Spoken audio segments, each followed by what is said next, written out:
Nag-serve ang usa ka kananan ug bulawan nga kanon kun yellow corn nga nahimong instant kinaham sa mga tao nga nagdaginot og budget ug gustong mag-bring back memory sa pagkaon sa probinsya. Sayran nato kung asa kining dapita sa report ni Alan Domingo. Kini ang dakong kalderong gisudlan sa gibansagan sa uban nga bulawan nga kanon. Tungod sa color nini, ang yellow corn matod sa tagiya nga mas makabarato kung yellow corn ang ilang paliton og lungagon kay mubuo ra ang presyo tagkapin 30 pesos ragod. Ang presyo nini itandi sa white corn nga moabot sa 70 pesos ang presyo.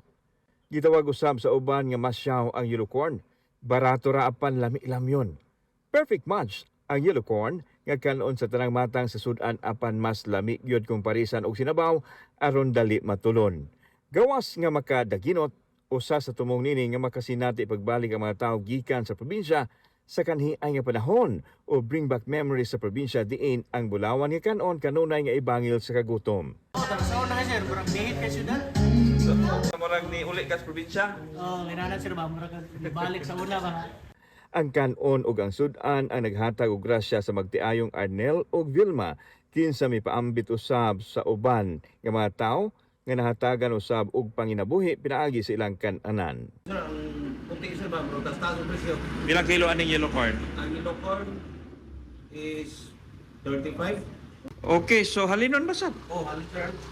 Daghang kwan? Oh, siguro sir, ganahan sila sa yellow.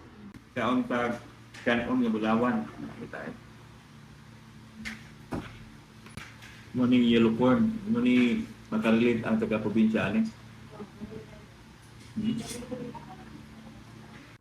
Kauban si Clover Lumayag, ako si Alan Domingo. Balitang Bisdak.